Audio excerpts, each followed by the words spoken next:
Fabienne Pasco et Emmanuelle DeVos. Bonsoir.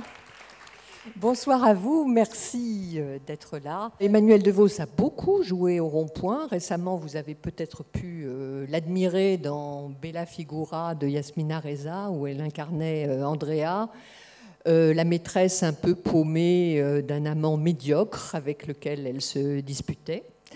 Une créature un peu borderline, comme Emmanuelle DeVos sait les incarner avec une vérité et une sensualité stupéfiante.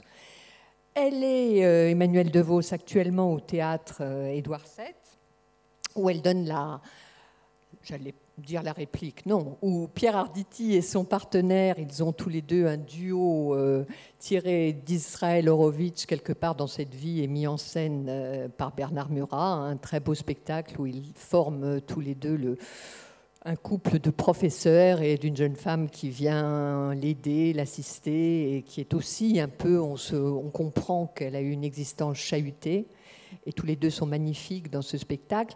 Emmanuelle DeVos au cinéma comme au théâtre, elle rend tout évident sur scène. Elle a une singularité, une différence audacieuse, et timide à la fois. Elle est vraiment quelqu'un que moi je trouve exceptionnel. Alors je ne sais pas si c'est parce que c'est une enfant de la balle, parce qu'elle a grandi au milieu de parents qui faisaient du théâtre.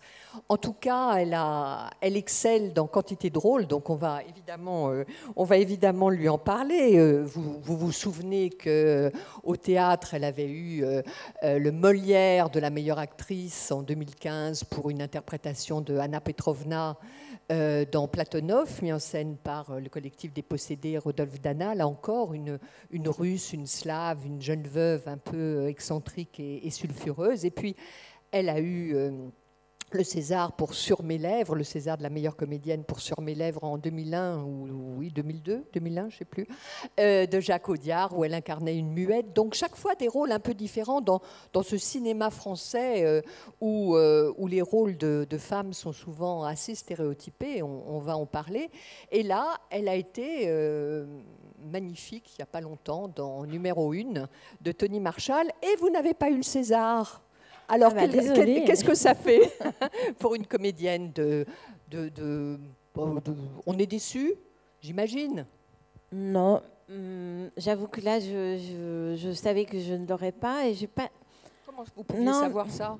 Je le sens, on le sent un peu. Et j'étais très heureuse pour Jeanne Balibar, parce que voilà, elle a été nommée beaucoup de fois. Et c'est bien qu'elle l'ait eu. Il faut partager un peu. Et en plus, j'ai beaucoup aimé son discours. Je trouve qu'elle a eu un discours assez percutant, très intelligent, ne parlant jamais d'elle, ce qui est pour une actrice, pour un acteur surtout, très rare. Hein. Elle a mis en valeur les créateurs, l'art, parce que voilà, que ce métier est un art quand même. Et j'ai trouvé ça très beau. Et alors, moi, j'avais absolument rien préparé, j'aurais été bien embêtée si je l'avais eu.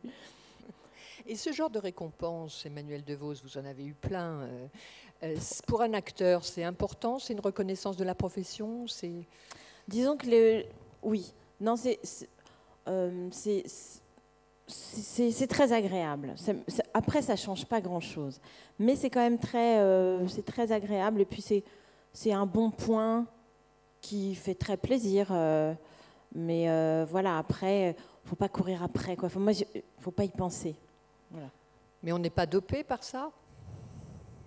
Non, peut-être dans les moments de déprime, on peut regarder son César et son Molière et se dire, ah bah quand même. Et est-ce qu'on est plus appelé Est-ce qu'on est plus appelé par les cinéastes après? Mais à peine. Non, il y a même, paraît-il, la malédiction du César, c'est que quand vous avez un César, pendant 1 an, vous avez beaucoup moins de propositions. Mais c'est vrai, j'ai demandé à plein de gens et ça s'est avéré vrai. Parce que tout d'un coup, comme si vous étiez devenu intouchable. Parce que les prix montent peut-être, non? Les prix, alors ça, oui. Ça, vous êtes payé un petit peu plus. après un César, c'est vrai. Et du coup, on vous offre moins de rôles parce que vous êtes Ben trop oui, cher. les gens pensent que vous êtes trop cher. Oui. Alors C'est faux. justement, à la veille des Césars, vous vous êtes engagé aussi aux côtés de Tony Marshall dans ce mouvement On agit maintenant. Alors expliquez-nous ce que c'est. Alors, tout simplement, pour arrêter le tribunal du net, pour arrêter les jugements par hashtag, quelques femmes ont eu la très bonne idée de mettre en valeur 5 associations qui existent depuis très longtemps et qui n'ont pas beaucoup de moyens et qui ont très peu de soutien, et qui, à partir de octobre, c'est-à-dire à partir de l'affaire Weinstein, se sont retrouvés avec, au lieu de 3 appels par jour, 40, 100 appels par jour. Alors, par exemple, il y a une association qui a 4 juristes qui travaillent bénévolement, et qu'elles ont été débordées. Donc, elles ont moins d'argent que la SPA. Les 5 associations réunies ont moins d'argent que la SPA.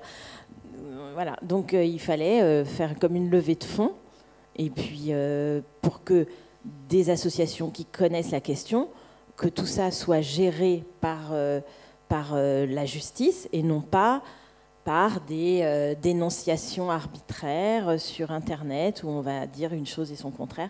Ça devenait un peu n'importe quoi. Donc ça, je trouve que c'est une très très bonne initiative. Donc je vous invite à aller sur Fondation des femmes, donner 10 € ou 20 ou 1000, enfin ce que vous pouvez, parce que ça va éviter justement tous ces débordements et cette folie un peu, on est d'accord, on n'est pas d'accord. Bon, ça a été un peu une usine à gaz là pendant 2 mois, invraisemblable. Et vous-même, est-ce que vous avez été harcelée sur des tournages? Non, jamais. J'ai pu. Parce que vous déclariez dans Télérama, là je vais vous mettre en contradiction avec vous-même. Vous déclariez dans Télérama en 2013, votre plus grande erreur. Généralement, je ne regrette rien dans la vie, sinon de manquer de caractère. J'aimerais l'avoir plus affirmé. Ça m'aurait permis, sur certains tournages, de remettre à leur place quelques personnes particulièrement indélicates. Ah oui, mais peut-être je parlais artistiquement, mais je n'ai jamais eu du harcèlement sexuel. J'étais peut-être plus jeune, lors d'un casting, un réalisateur qui vous invite à faire quelque chose pour peut-être avoir le rôle, mais je dis non, et puis on s'en va, et puis voilà. Mais ça arrive. C'est arrivé une fois. Mais non, en revanche, je parle avec des scripts, des maquilleuses, des assistantes, et là oui. Là, vous avez, parce qu'elles ont beaucoup moins de pouvoir, tout ça c'est une histoire de pouvoir, hein, et elles ont subi des choses. Ouais.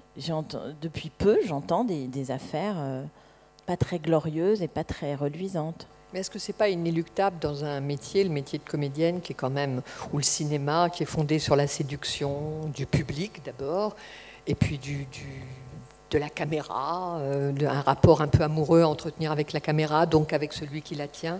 Est-ce que ça ne fait pas partie, c'est pas une partie inhérente de votre métier? Bien sûr, il y a... mais on peut avoir un rapport amoureux et même très très fort, mais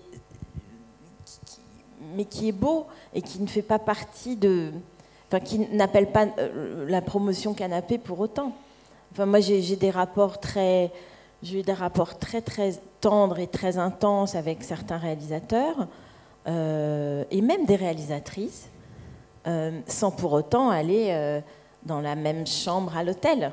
Enfin, c'est pas pareil. Il y a effectivement, on veut séduire son réalisateur, mais moi, je voulais autant séduire Nicole Garcia quand je tournais avec elle que Arnaud Desplechin. Enfin, c'est pas de la séduction au sens obtenir une faveur sexuelle. C'est une séduction qui quand même reste, artistique, ouais, je dirais. Ça n'y amène pas? C'est pas parfois ambigu? Non. Mais bon, moi, j'ai vraiment tourné avec des gens très bienveillants et j'ai jamais eu d'appétence pour les gros porcs, quoi. Donc, non, j'ai un souvenir de rendez-vous comme ça avec des réalisateurs, mais même très jeune, je me méfiais. J'aimais pas ça. Il y avait quelque chose qui me... Moi, j'avais un agent qui m'avait dit, tu vas aller à ce rendez-vous, c'était avec un grand réalisateur espagnol, il dit, il faut vraiment que tu t'habilles, que tu mettes un décolleté et tout. Je n'ai pas pu, je suis allée avec un col roulé, et je me souviens très bien, il y avait Daniel Toscan du Plantier qui surveillait le rendez-vous. Et ce type était apparemment un peu, cet Espagnol était un petit peu connu pour être... Mais voilà, je n'ai jamais pu, moi, en tout cas, répondre à ce qu'on voulait d'une actrice. Le côté, on met les appâts en avant, j'ai toujours détesté ça. Mais c'est ma personnalité, c'est parce que je suis j'ai toujours été très timide d'abord, alors maintenant je suis moins timide, mais j'étais toujours très pudique et je supportais pas. Il y a une sorte de féminité qui ne me plaît pas, qui me ressemble pas, que j'adore chez certaines, mais moi je savais que je pouvais pas jouer avec ça, c'est pas mon truc. Et qu'est-ce que vous pensez de la mesure des quotas pour les cinéastes? Vous êtes pour ou contre ce genre de choses? Non, je suis ni pour ni contre, bien au contraire. Je suis pour le moment, j'aime pas trop ces histoires de quotas. Peut-être est-ce nécessaire, je sais pas, je réfléchis encore, mais j'ai pas signé cette tribune-là. Mais cet emballement-là, il y en a pas. C'est pas cet emballement médiatique, cet emballement des femmes. C'est pas la position d'une Catherine Deneuve, par exemple. Puis après, on arrête sur ce sujet. Mais vous en avez pensé quoi, vous étiez plutôt favorable ou... Mais je pense que Catherine n'a pas dû lire en entier cette tribune. C'est pas possible, la connaissant un tout petit peu. Mais je sais pas. Non, mais c'est bien, voilà, c'est bien. Les choses ont été dites. Maintenant, il va falloir passer à autre chose. Mais faut agir. Voilà, c'est ça, faut agir. Ce que je trouve intéressant dans ce qui s'est passé avec les femmes, c'est qu'en fait, si on réfléchit bien, ça ne concerne pas que les femmes. Ça concerne notre rapport au pouvoir, dans ce métier ou ailleurs, hein, parce que c'est un mouvement général et mondial, espérons-le. Et alors je vis dans un monde totalement... Dans ma tête, il y a un monde totalement utopique, mais je me dis, peut-être un jour, on pourra dire à un grand patron ou à un grand réalisateur ou quelqu'un qui a un pouvoir particulier, ok, tu as du talent, tu as du pouvoir, parce que tu as du talent. Tu sais mener des hommes, des femmes, là. Pour autant, tu n'as pas le droit d'atteindre à l'intégrité physique ou morale de ton employé. Peut-être ça pourra arriver un jour dans un monde idéal. L'exemple de... Moi, j'adore Kevin Spacey comme acteur. Vraiment, j'étais désespérée que voilà, c'est fini, on ne va plus le voir. On a pu le voir dans House of Cards. Oui.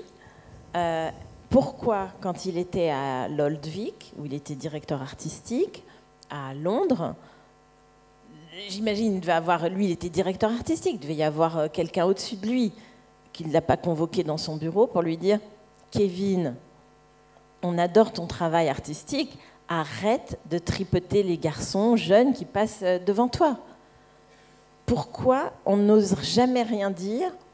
Et je le vois pour des choses moins graves, mais sur les tournages, un acteur, tout d'un coup, une actrice, mais beaucoup plus les acteurs, ont un blanc-seing pour se comporter de manière innommable, n'exagérons pas, mais enfin, mal se comporter avec plus faible qu'eux. Est-ce qu'un jour, dans notre société, ça sera possible de voir une sorte d'égalité de rapport? Je rêve totalement, je pense. Mais alors justement, l'égalité de rapport, vous l'avez un peu incarné dans Numéro 1, où vous étiez une ingénieure en passe de devenir la patronne d'une grande entreprise du CAC 40. Et comment vous l'avez vécu parce que ce n'est pas un hasard non plus si on ne donne pas le César à ce type de rôle aussi de femmes. Est-ce que les personnages du cinéma français ne sont pas quand même un peu stéréotypés? Comment vous vous sentez avec ça? Est-ce que vous n'êtes pas plus libre au théâtre? Est-ce qu'il n'y a pas une plus grande variété de personnages? Alors oui, je pense que quand même c'est encore un petit peu en train de changer. Mais c'est vrai qu'au théâtre, les personnages peuvent être beaucoup plus, comme vous disiez, borderline ou peuvent atteindre une multiplicité de complexité, de caractère que nous n'avons pas forcément au cinéma. Je pense que ça va peut-être un petit peu s'arranger, je crois, je lis des choses quand même assez intéressantes. Mais il y a toujours cette tendance à où la femme est puissante, donc méchante, où la femme est gentille, mais un petit peu ennuyeuse, et on est dans la victimisation. Je schématise beaucoup. Mais arrivent quand même des rôles un peu plus complexes. Et est-ce que dans l'attente de vos metteurs en scène ou de cinéastes, il y a aussi des stéréotypes dans le jeu, par exemple? Est-ce qu'on attend d'une femme triste qu'elle pleure avec beaucoup d'excès, ou est-ce qu'ils ont parfois des stéréotypes dans ce type de demande qu'ils peuvent avoir avec vous? Oui. En tout cas, même le public a une demande. C'est vrai que je me souviens d'avoir été confrontée à ça au moment de Rois et Reines. Au moment de Rois et Reines, je sentais bien que mon personnage n'était pas... D'Arnaud Desplechin, donc. Oui, d'Arnaud Desplechin. Le personnage n'était pas vraiment compris. Je lisais beaucoup de choses sur sa froideur, alors que moi, je ne voyais que fêlure, et c'était très étrange. Comme si on joue le deuil était forcément une énorme crise de larmes ou des cris mais je pense que les femmes en sont victimes, mais même les hommes d'ailleurs. Il y a une représentation de la douleur, une représentation de la joie. Je trouve que quelquefois dans le cinéma très très stéréotypé, mais là pour le coup c'est mixte. Et vous arrivez à imposer votre vision du jeu, ou oui, parce que à changer la direction du metteur en scène? Avec Arnaud Desplechin, par exemple. Non, mais Arnaud, on est très très en phase, et il a un goût exquis. Enfin, c'est pas quelqu'un qui va dans les stéréotypes, hein, pas du tout. Vous avez fait 6 films avec lui. Hein. J'ai fait 6 films avec lui, oui, dis donc. Mais non, Arnaud, il n'y a aucun problème là-dessus, on est toujours très d'accord. Et lui-même a une vision quand même très personnelle et très, très anticonformiste des rapports humains. Mais oui, il m'est arrivé de toute façon, je ne peux pas jouer quelque chose que je ne sens pas. Si on me dit, là, il faut que tu pleures, mais je dis, mais j'ai pas envie de pleurer. Ça me fait pas pleurer. Donc je vais pas me forcer à pleurer, par exemple. Si la situation est juste, et s'il veut que pour que je puisse le faire, il faut que la situation, je la comprenne et que pour moi, elle soit juste. Je ne peux pas fabriquer. Voilà. Je ne suis pas une technicienne du jeu. J'y arrive pas. Même avec les années? Même avec les années. Mais je pense que... Oh, il y a des trucs et des ficelles où vous savez que vous êtes bonne quand même, vous vous connaissez. Mais oui, enfin, non, je ne crois qu'à la situation. On peut me raconter. Table rase, c'est vierge à chaque fois, à chaque rôle. Ouais. Je ne crois qu'à la situation. Je peux pas faire de la psychologie ou je ne crois qu'à la situation. Si elle me paraît juste, je peux jouer. Si des choses tout d'un coup me paraissent trop tordues, trop pour le scénario, trop pour le film, pour arranger quelque chose, je coince. Et quand je coince, ça peut être terrible parce que je suis comme un... C'est comme vous savez, des chevaux avant la course. C'est des drôles de chevaux, ceux qui font les courses. Le moindre détail peut bloquer. Genre tout d'un coup, un oiseau jaune, je ne peux pas courir. Il a vu un oiseau jaune, il ne peut pas courir. Mais je suis un peu comme ça. Ah, vous êtes comme ça? Oui. C'est-à-dire qu'on ne peut pas me forcer à faire quelque chose auquel je ne crois pas. Vous ne devez pas être facile, alors peut-être. Mais si, je suis très facile pour autant. Jamais personne ne se plaint. Mais alors, quand vous parlez de la situation, Jouvet aussi parlait beaucoup de situation. C'est quoi la situation? C'est ce qui est écrit? Oui. C'est ce qui est écrit, c'est les mots qui sont inventés qui sont mis bout à bout par un auteur. Et c'est ça, et une histoire auquel on croit, tout simplement. Hein. Une situation, ça peut être... voilà, c'est pour ça que j'accepte certains rôles ou certains films.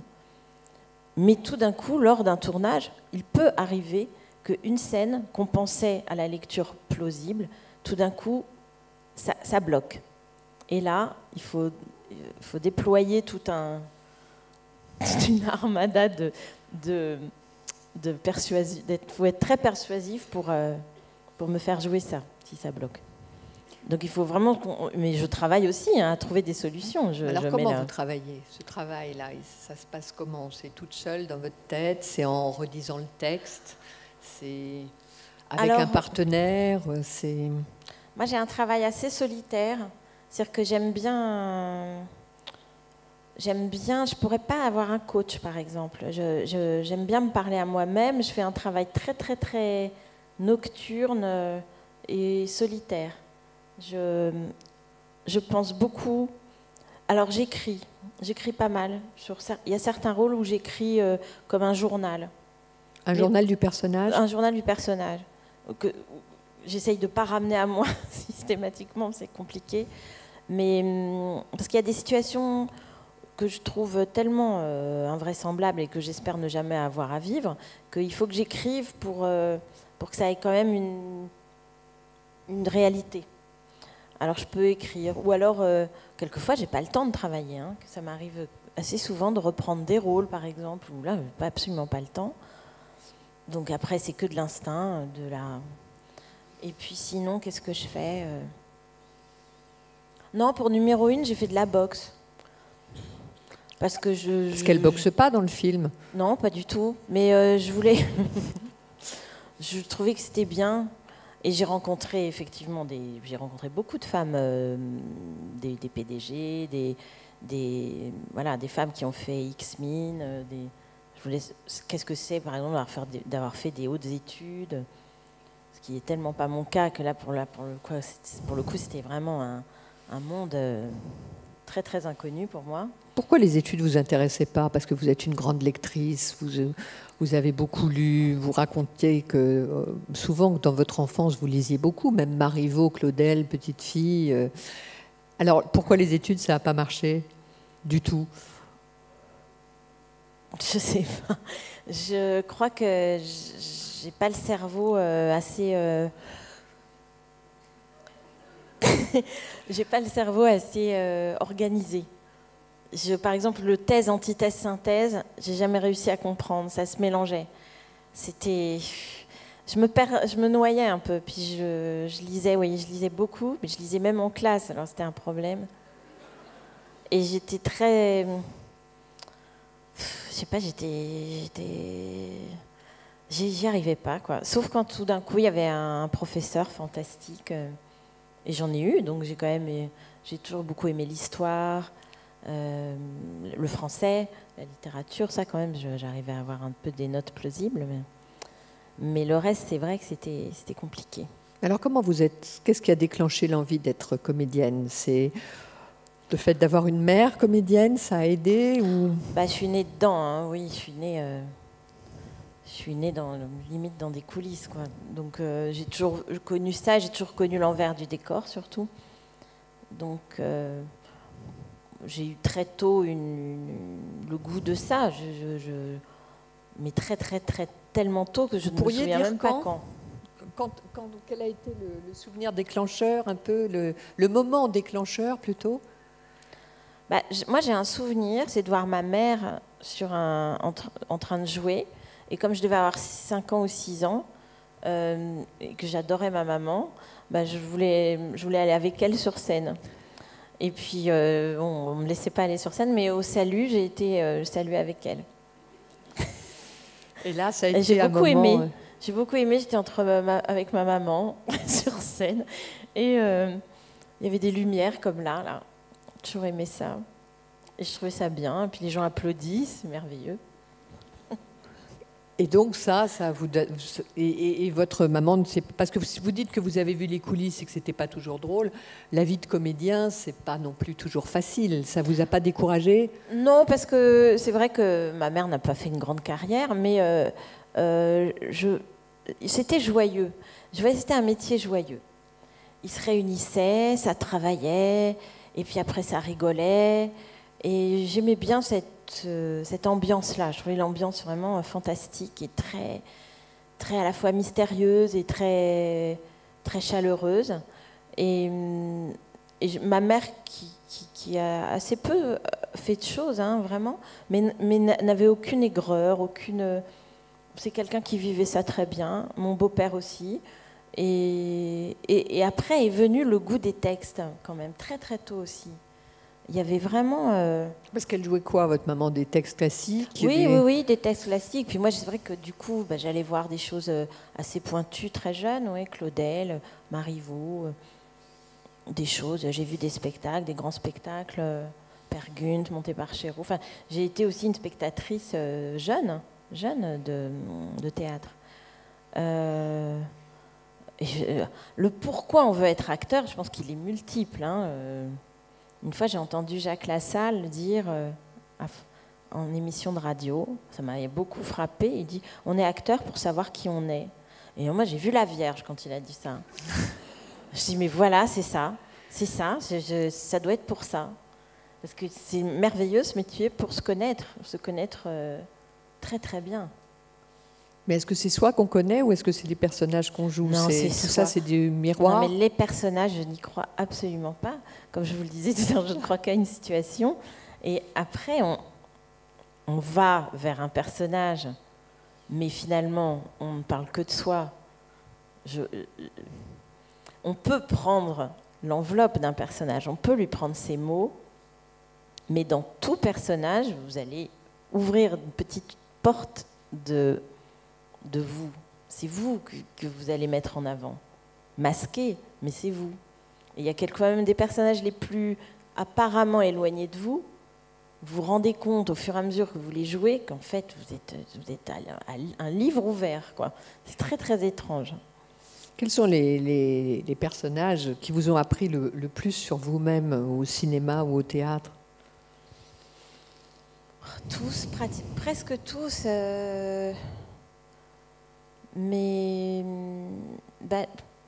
sur mes lèvres, par exemple, le personnage de Sur mes lèvres, je reviens toujours sur celui. D'abord, c'est celui dont on me parle le plus, mais je pense que la performance était quand même... Mais le rôle était incroyable.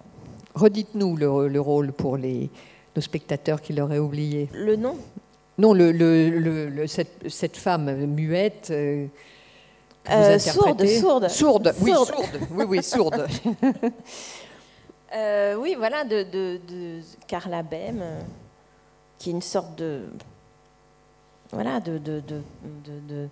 petit, comme disait Jacques Audiard, c'est un petit tas de boue qui travaille dans un bureau et qui va se révéler grâce à l'association avec un malfrat engagé par ses soins. Et voilà. Et il y avait quelque chose qui me ressemblait beaucoup à ce moment-là. Je pense pour ça qu'Audiard me l'a proposé, il m'a pris pour ce rôle. Parce qu'il prend toujours les gens au bon moment de leur carrière, Jacques. Il a un nez pour ça. Et je ne sais pas ce qui me ressemblait, parce que je l'ai revu il n'y a pas longtemps à Angers, en copie restaurée, ce qui m'a donné un bon coup de vieux. C'est-à-dire que je joue dans des films qu'on restaure maintenant. Donc ça m'a déprimée. Et je me suis vue à 12 ans, quoi. J'avais l'impression que c'était moi à 12 ans, cette espèce de personnage un petit peu autiste, de par son infirmité, mais qui a un petit peu peur du monde et peur des autres. C'était moi, c'était tellement moi, tellement timide, j'étais tellement comme ça, petite. Et il y a donc des rôles qui aident à grandir, j'imagine. Oui, mais depuis numéro 1, par exemple, je vous demanderez à mes enfants et à mon mec... Vous êtes plus autoritaire, plus maîtresse femme. Je me suis tout d'un coup dit, mais je peux faire des choses moi-même aussi. j'ai enclenché des projets. Je suis devenue un petit peu plus maîtresse de mon avenir professionnel. Parce que vous étiez plutôt passive avant? Oui, très. Et là, tout d'un coup, j'ai eu envie de... Voilà, j'ai initié des projets. Parce que vous avez une carrière, parfois en dents de scie. Il y a des moments où on vous voit tout. Totalement. Et comment c'est possible, ça? Vous ne gérez pas du tout votre carrière, vous n'essayez pas... Enfin, vous dites que maintenant, vous le faites plus, mais... Ben, c'est toujours pareil, il y a l'offre et la demande, il y a des moments où on vous propose des très belles choses. Alors, pendant 2 ans, tout d'un coup, vous n'allez pas arrêter parce que vous n'avez que des belles propositions. Puis, tout d'un coup, pendant 2 ans, ben, c'est plus tiède. Ou tout d'un coup, j'ai envie de faire plus de théâtre parce que j'en ai été privée pendant très longtemps. Parce qu'on ne me proposait absolument rien au théâtre pendant mes presque 10 ans. C'était fou. Je me demandais ce qui se passait, quoi. J'étais inquiète. Parce que vous faisiez trop de cinéma, simplement, peut-être? Non, oui. Je sais pas, mais c'est vrai que c'était vraiment... ça m'a beaucoup manqué. Ça m'a beaucoup manqué. Alors, qu'est-ce qu'il faut faire dans ces moments-là? Il faut appeler des metteurs en scène ou c'est votre agent qui s'en charge? Ah oui, parce que alors moi, je suis pas très bonne pour envoyer des petits mots pour dire j'aimerais travailler avec vous. Je l'ai fait qu'une fois, je l'ai fait avec Nanni Moretti. À Nanni Moretti, je lui ai envoyé une lettre après avoir vu La Messe est finie, donc au siècle dernier, en 1900, je ne sais plus quand le film est sorti, mais c'était il y a longtemps. Et j'ai fini par le rencontrer, mais grâce au Festival de Cannes. Mais voilà. Mais sinon, je n'arrive pas à dire aux gens, voilà, j'aimerais travailler avec vous. Je n'ose pas le faire. Je me dis que je le pense tellement fort qu'il va l'entendre. Mais ça doit être douloureux, là, ce côté dents de scie, ce côté... c'est la face obscure du métier, quand même. Oui, et pourtant, vous êtes une star dans notre... Non, je ne suis pas une star. Une grande comédienne, connue. Mais j'arrive même pas... Oui, enfin bon. Ben dans ces cas-là, voilà, c'est que que faire? Oui, on ne sait pas quoi faire. Oui, il y a des moments où on se demande vraiment, bon, eh ben, oui, mais c'est un chemin, c'est comme ça. Et puis, quand on est un petit peu patient, hop, tout d'un coup, ça revient. Les projets intéressants arrivent. Et voilà. Ça, c'est plus difficile pour une femme en général que pour un homme. Il y a moins de rôles de femmes. Au théâtre, c'est sûr qu'il y a moins de grands rôles de femmes que de rôles d'hommes. Au cinéma, sans doute aussi. C'est plus... Oui, alors que ça change là depuis pas très longtemps. Je trouve qu'il y a de plus en plus de rôles forts au cinéma. Et je pense que c'est parce que si vous allez, et vous allez sûrement au cinéma ou au théâtre, que voyez-vous dans la salle? Des femmes. Le public est très féminin quand même. Donc je pense qu'aussi les femmes ont peut-être envie aussi de voir des héroïnes ou des... Voilà, je pense que ça change.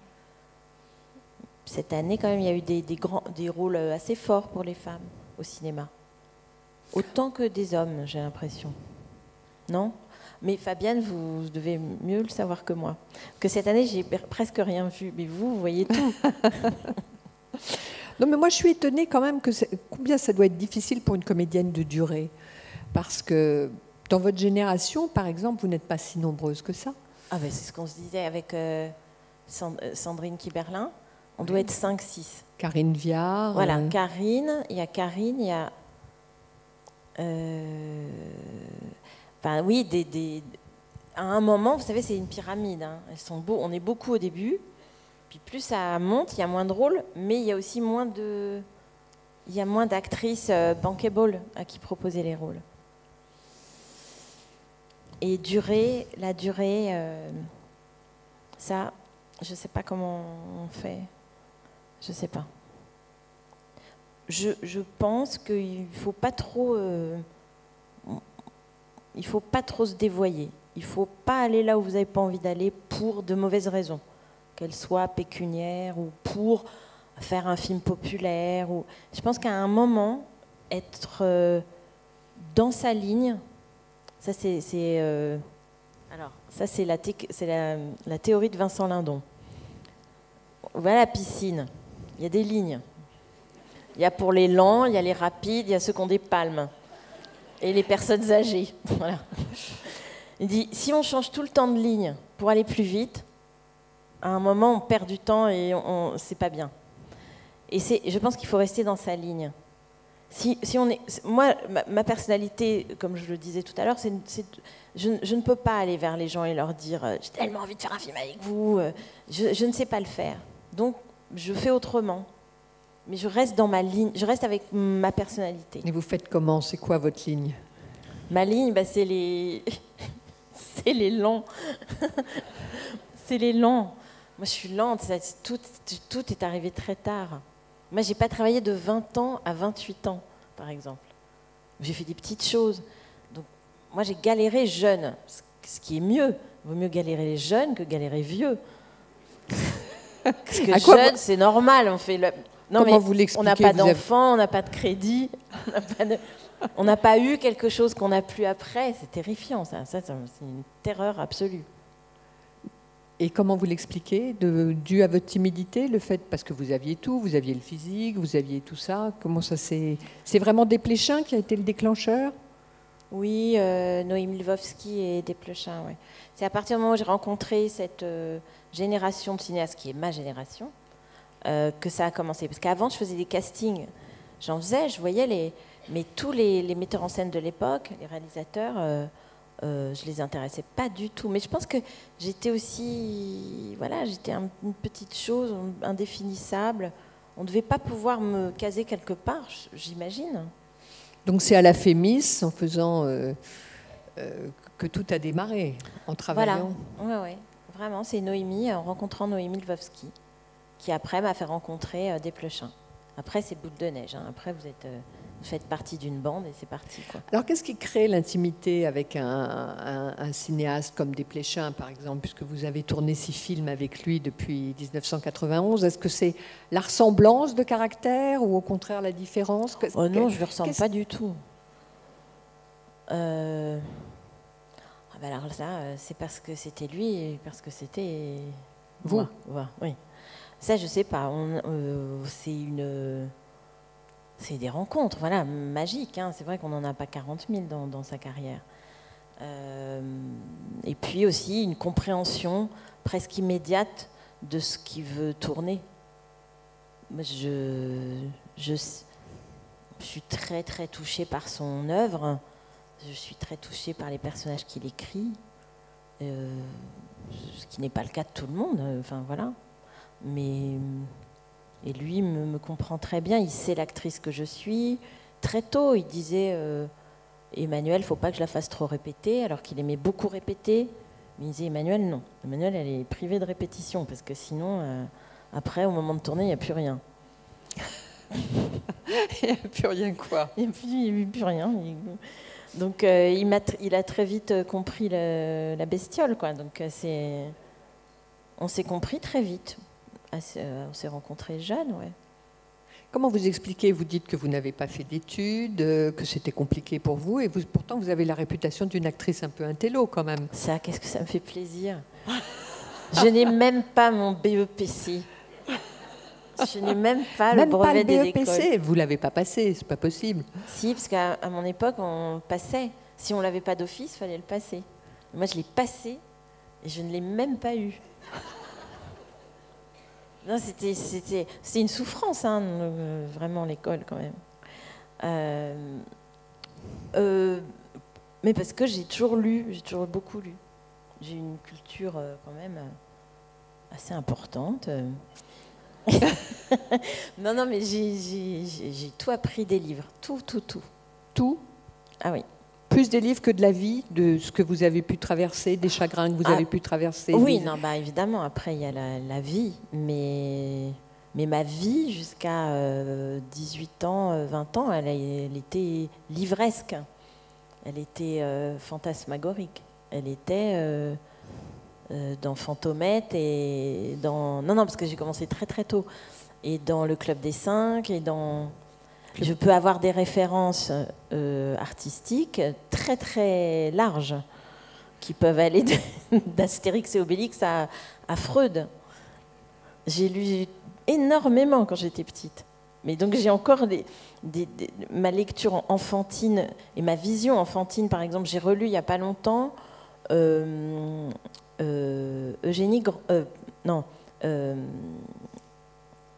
Grandet. Mais je n'avais pas lu ça, ce que j'avais lu à 13 ans, c'est pas du tout le livre que... C'est merveilleux. On lit...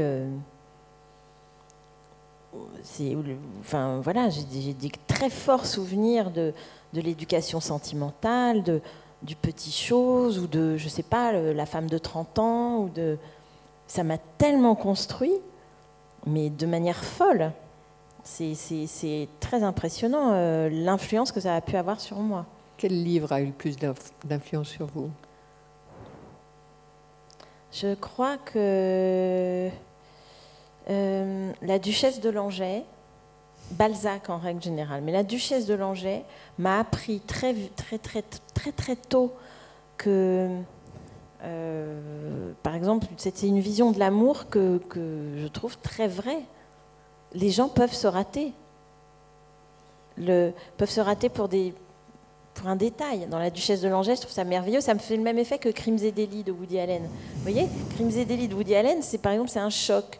Parce que vous voyez ce film, et tout d'un coup, vous voyez qu'un homme qui a commandité un meurtre ne va pas être puni, premièrement, mais en plus ne culpabilise même pas.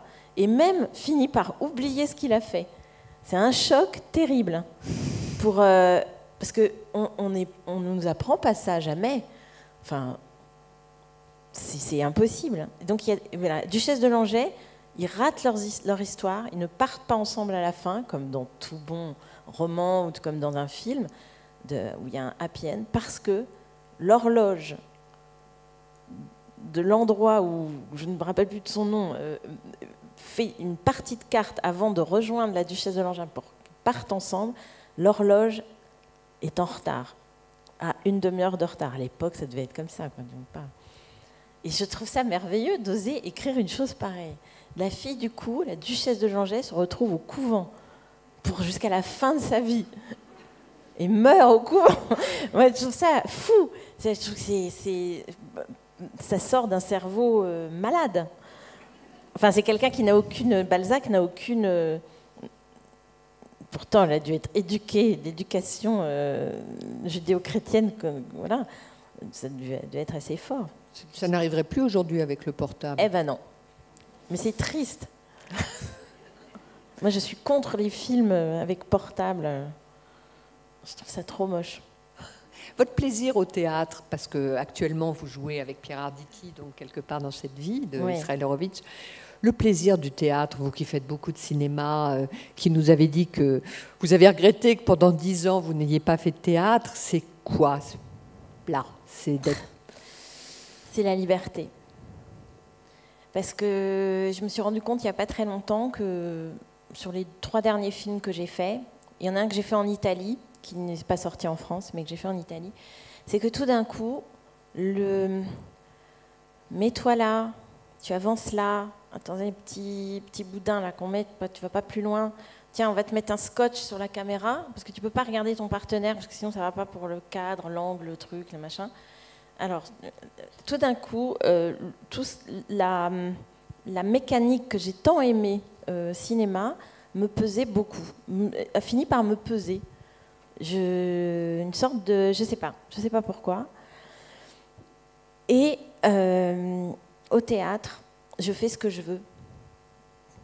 Dans les limites du raisonnable, hein, bien sûr. Je vais pas... Mais... C'est-à-dire que vous pouvez désobéir après les répétitions et faire ce que vous voulez face au public pendant la représentation? Oui, mais c'est pas désobéir. C'est-à-dire l'acte de jouer tous les jours. Forcément, notre jeu évolue au fil des jours. Et il évolue aussi parce qu'on a eu une bonne journée ou une mauvaise journée. On ne va pas jouer pareil, contrairement à ce qu'on pense. On ne joue jamais de la même façon tous les soirs. Et surtout, un texte, une pièce est un mystère qu'il faut découvrir. C'est une sorte de recherche archéologique, une pièce de théâtre, enfin un rôle.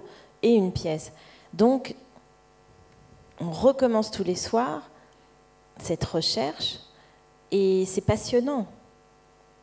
Et surtout, bien sûr que j'obéis à des places qu'on m'a données parce qu'il y a un projecteur, donc on ne va pas aller tout d'un coup se mettre dans le coin là-bas.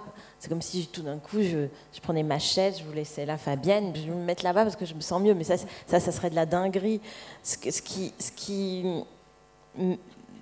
Mais je peux explorer comme je veux un rôle, voilà, dans un cadre donné. Et cette liberté-là, je n'arrive pas à la voir au cinéma pour le moment. Mais parce que pour la voir au cinéma, il faut travailler avec des grands réalisateurs pour avoir ça et avoir en plus une grande complicité avec eux. Et ce qui est pas, on peut pas la voir à chaque fois, c'est impossible. Comment ça s'est passé avec Yasmina Reza pour Bella Figura? Quel genre de metteur en scène c'est? Yasmina, elle m'a laissée totalement libre. Ah bon, elle n'est pas très directive comme metteuse en scène? Non, elle a l'idée de ce qu'elle veut que son spectacle rende, mais moi, elle m'a laissée mais libre comme une enfant, vraiment. Et elle m'a, je sais pas, je ne saurais même pas dire comment. Elle m'a pas dirigée, enfin, elle m'a regardée avec beaucoup d'amour et elle était vraiment très contente de moi. Tant mieux. Mais non, je vous le dis parce qu'elle me l'a dit. Alors voilà, c'est pas de la.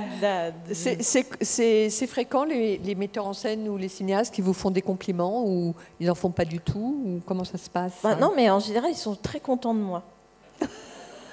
La preuve, c'est que je travaille très souvent avec les mêmes personnes. Donc ça veut dire qu'ils sont contents. Peut-être parce que vous êtes gentille aussi. Et je suis gentille. Est-ce qu'avec l'expérience, on a plutôt tendance à économiser le jeu, à exprimer avec moins de choses, avec moins d'effets, ou au contraire, est-ce qu'on se libère, comme vous disiez, et qu'on peut se permettre d'en faire trop? Les deux. C'est vrai que, par exemple, j'ai fait un film avec Philippe Faucon au mois d'octobre. Et alors, Philippe Faucon, c'est merveilleux. On ne peut rien faire. Mais rien. Il est incroyable. C'est-à-dire que si vous penchez la tête de côté comme ça, j'attends la sortie du film avec impatience parce qu'à chaque fois, on vous demande mais comment il vous dirige. Et souvent, je n'ai pas trop d'idées, je ne sais jamais comment. Et là, Philippe Faucon, je sais exactement quoi dire. Il est incroyable. C'est-à-dire, vous faites ça dans une scène, il vient, il est tellement sensible. Il vient dire, non, là tu minaudes. Je minaude, fais juste ça avec la tête. Il est incroyable. C'est bressonien. Je pense que c'est vraiment... mais je trouve ça fantastique parce qu'il a une vraie idée de ce que lui veut voir. C'est un artiste, vraiment. Et donc, je me disais par moments, mais je vais être robotisée comme ça. Mais je pense que non. Je pense qu'au contraire, mais même un mouvement de bouche, il ne veut pas. Donc, tout passe dans les yeux. Je pense qu'avec sa façon de filmer, ça rendra ce que lui veut. Et je serai assez impassible. Mais c'est vrai qu'au théâtre, par moment, il faut un petit peu, pas surjouer, mais on peut se permettre par moment un jeu un peu plus expressif, oui, c'est sûr. À la caméra, c'est plus compliqué. Ça peut être vite. Comment on sort d'un rôle? On sort d'un rôle. C'est pas plus compliqué que ça, le rôle. Vous disiez, par exemple, que pour numéro 1, du coup, après, vous preniez plus les choses en main. Ça vous a un peu modifié? Ah oui. Mais disons que il y a des rôles, par exemple, je pense à Violette, de Martin Provost.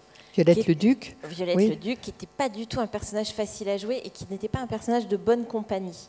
Parce que ses névroses étaient terribles. Et j'ai dû me plonger un peu, voilà. Mais le travail avec Martin Provost était tellement simple et il était tellement positif que j'en suis sortie mais alors très très facilement. Très facilement. Alors que c'est un personnage, pendant que je le jouais, je pouvais faire des cauchemars ou Pourquoi? Qu'est-ce qui vous parce qu'elle déplaisait est extrêmement tourmentée. C'est une femme... les situations, justement, les choses à jouer étaient dures. Elle était tellement... et puis j'avais ce faux nez, là. J'avais un faux nez. C'était très complexe. Mais j'étais très bien entourée, donc on en sort. Si, j'en suis sortie avec l'envie d'écrire aussi, tout d'un coup. De jouer une femme écrivain. Je dis, tiens, je vais écrire. Se sentir moche dans un rôle, c'est... Là, vous parlez du nez de Violette Leduc. Oui, c'est difficile. C'est difficile, non, enfin, ça bouscule un petit peu quand même. Je me souviens que quand on a fait la photo d'équipe qu'on fait traditionnellement à la fin du tournage, j'avais pas eu le temps d'aller enlever mon nez pour la photo d'équipe, donc j'ai fait la photo d'équipe avec mon écharpe comme ça. Ça me gênait quand même de... Bon, mais voilà, c'est assez rigolo aussi de jouer, d'avoir un faux nez, quoi. Non, mais c'est assez amusant. Enfin, c'est voilà, c'était mon nez, mais en plus grand. Donc c'est intéressant comme expérience. Jean-Michel, vous vouliez poser une question? Non, parce que je trouve que toutes les questions ont été posées ou presque. Je voulais dire à Emmanuelle, pour ne pas déroger à l'habitude des réalisateurs, que je n'ai pas à me plaindre. Elle était parfaite. Elle était formidable. Vous, Fabienne, comme d'habitude, merveilleuse. Voilà, eh bien, merci de nous avoir écoutés. Merci, Emmanuel, de nous avoir donné ce moment. moment. Merci, Fabienne. Merci, Jean-Michel. Merci.